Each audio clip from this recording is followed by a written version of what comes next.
Bonjour à tous, aujourd'hui une nouvelle vidéo sur le logiciel Fusion 360. Donc cette vidéo traitera du sujet des masques de protection.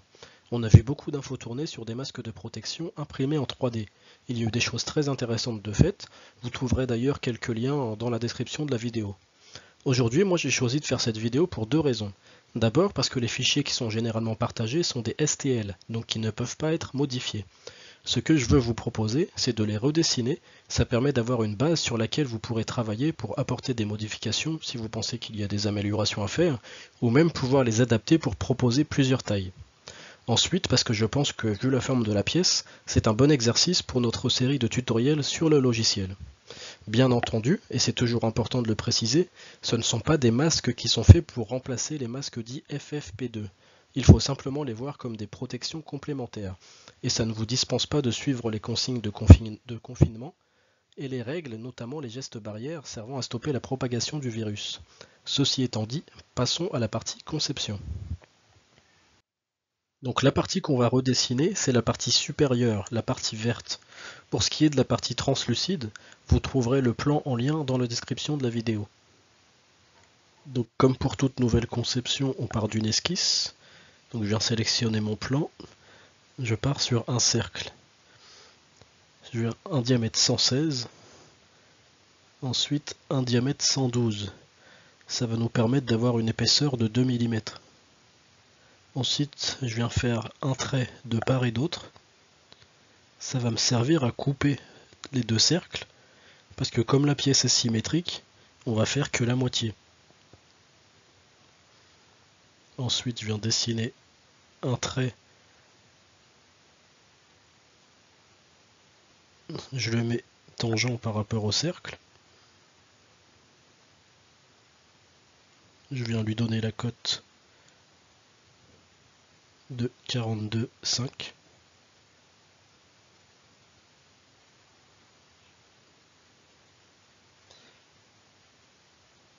La cote de 30 degrés.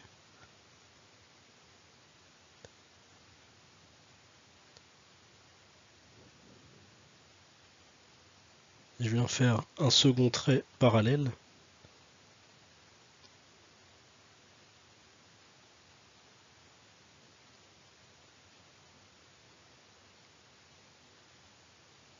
Et je viens faire le crochet, en fait c'est la partie qui va servir à mettre l'élastique pour tenir le masque.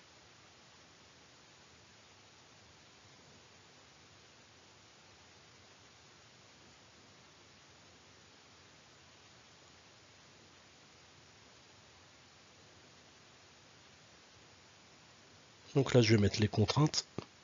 Je mets une contrainte de concentricité entre les deux parties circulaires. Je mets ma cote de 2 mm. Mon rayon.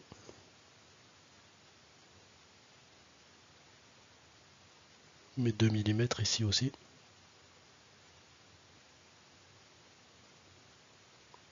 Ma cote de longueur.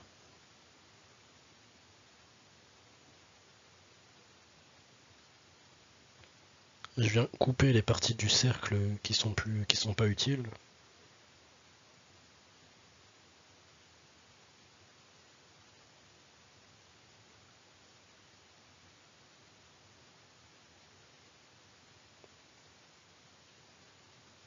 Et mon esquisse est terminée. Donc c'est cette partie que je vais pouvoir extruder.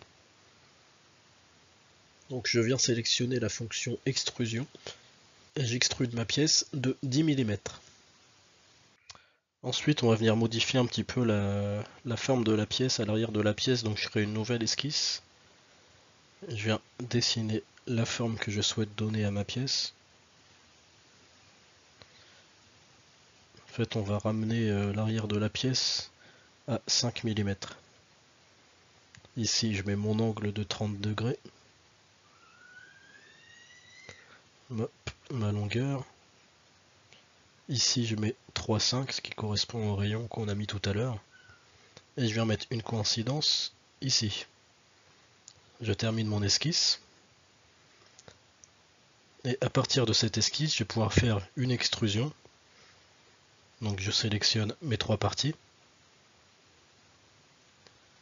Je mets symétrie. Ça va me permettre de pouvoir faire mon extrusion dans les deux sens. Donc je sors de la pièce, je mets OK, et voilà, j'ai ma nouvelle forme de pièce. Ensuite, ce qu'on va faire, c'est qu'on va venir créer une petite extrusion à l'intérieur du crochet. Hop, je fais mon esquisse. Et cette extrusion, elle va servir à retenir l'élastique pour pas qu'il ressorte du crochet. Donc je dessine juste un cercle de 2 mm de diamètre et je viens le coter sur chaque bord à 2,5.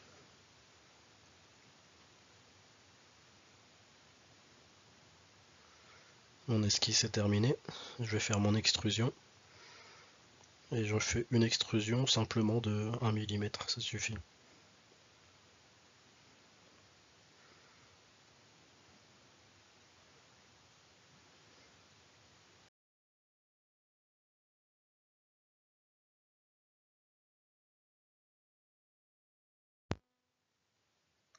Donc ensuite, on va venir créer une nouvelle esquisse sur le dessous de la pièce.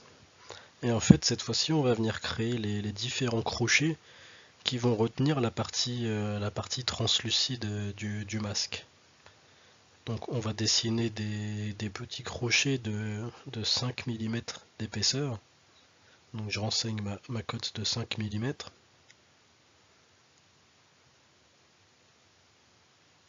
Je viens le placer par rapport au centre du masque. Je mets la hauteur du crochet. Ensuite, je viens le mettre coïncident avec les parties qu'on a déjà dessinées. Et j'ai mon premier crochet qui est fait. Je vais en dessiner un deuxième. Faut pas oublier qu'après cette partie-là, on en fait une symétrie. Donc au total, on aura 4 crochets. Donc je dessine le deuxième de la même façon.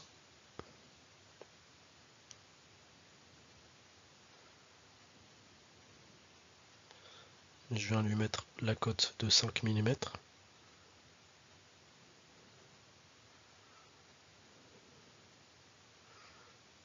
Là, cette fois-ci, on met 6,75. Comme le crochet est incliné, la longueur devient un peu plus grande. Je mets mon angle par rapport au premier crochet.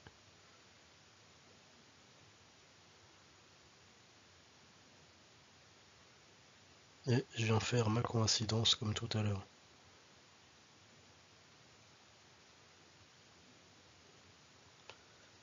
Je viens rectifier un peu la forme qui a bougé.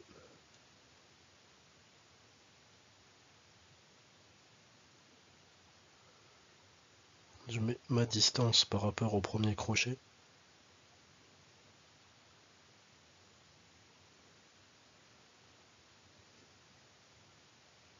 Je rectifie une deuxième fois. Et je viens mettre ma coïncidence. Donc là, j'ai mon esquisse qui est faite. Cette esquisse, je vais pouvoir l'extruder. Donc je sélectionne mes deux crochets. Et je vais extruder de 4 mm. Donc voilà, j'ai mes deux crochets qui sont réalisés. Donc ensuite, on va venir faire la symétrie de cette partie. Donc je sélectionne tout. Je vais choisir la fonction miroir. Je choisis mon plan de symétrie. OK. Et j'ai cette première partie qui est faite. Donc ça, c'était la première partie, celle qui tient la partie translucide du masque. Maintenant, on va dessiner la seconde partie, celle qui vient en contact avec le front de la personne. Donc je crée un cercle de diamètre 101,4. Ce cercle-là, je le décale par rapport au centre de la première partie de 10 mm. Ensuite, je viens faire le second cercle.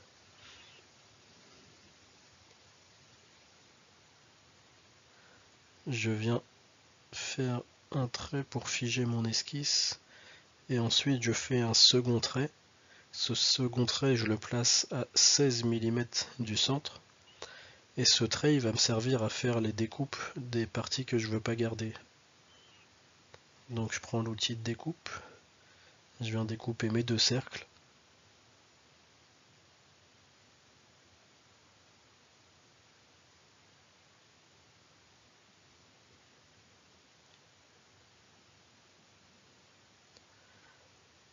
Ensuite je fais des traits pour venir relier à la première partie.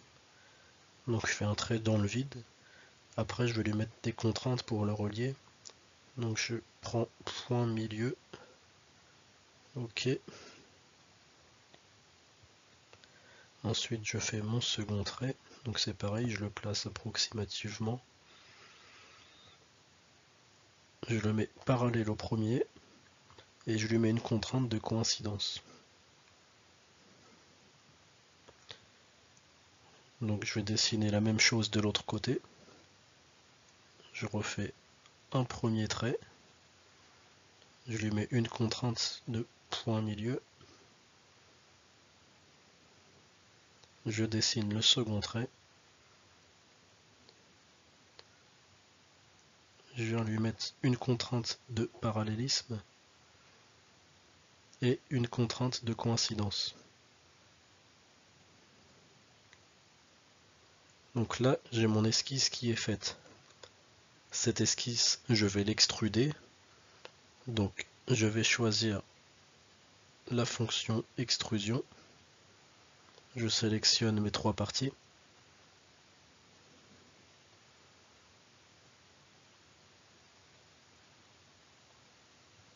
Et donc je vais faire une extrusion de 15 mm. Donc sur la partie arrière, on a obtenu des formes qui peuvent être coupantes. En plus, faut pas oublier, on a dit que c'était la partie qui venait en contact avec le visage, le front de la personne. Donc ce qu'on va faire, on va créer une nouvelle esquisse pour supprimer ces formes-là. Donc je dessine mon esquisse.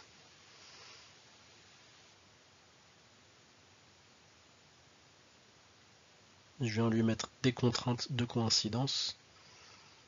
Ici. Une deuxième ici. Ensuite, je vais coter mon angle. Donc je fais un angle de 10 degrés. Et il me manque une troisième contrainte de coïncidence ici. Donc là mon esquisse est faite. Cette esquisse, je vais pouvoir l'extruder. Comme on l'a fait auparavant, on va faire une extrusion en symétrie.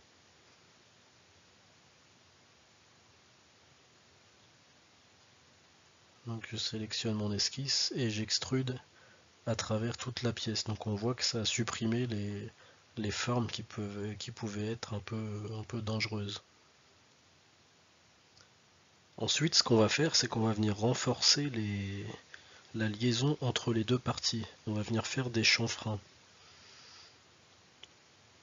Donc je vais sélectionner la fonction chanfrein, je sélectionne ma première arête, je vais sélectionner la deuxième et je renseigne une valeur de chanfrein de 0,7 mm. Ok.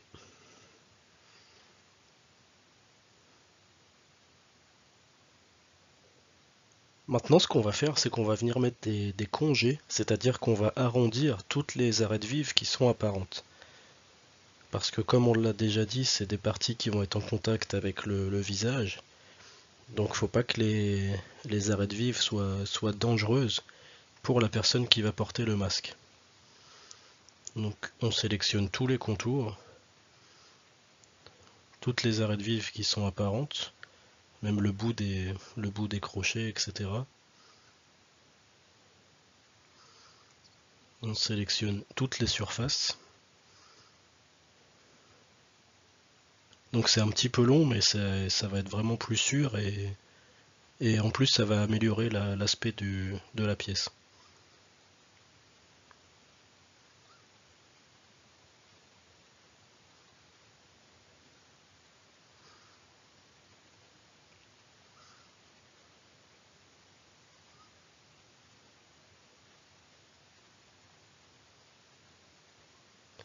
Voilà, donc pour toutes ces parties, on met des congés de 0,5 mm.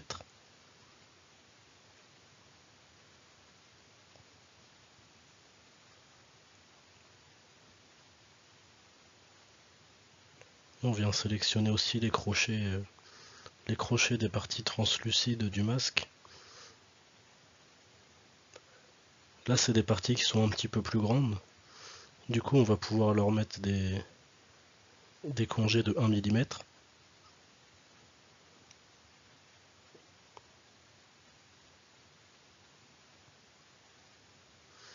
Et on vient sélectionner également les extrusions qui sont à l'intérieur des crochets.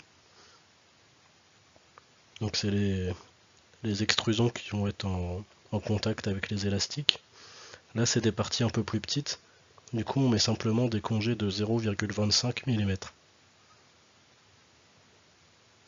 Donc on a mis les congés partout. La pièce est maintenant terminée. Donc voilà, j'espère que la vidéo vous aura été utile à travers l'aspect tutoriel. Pour ce qui est de l'aspect conception, n'hésitez pas à faire vos remarques d'amélioration, etc. N'hésitez pas à partager vos créations aussi. Je peux que vous rappeler une nouvelle fois de bien suivre les consignes données par vos états respectifs. En attendant, portez-vous bien, et moi je vous dis à bientôt pour la prochaine vidéo.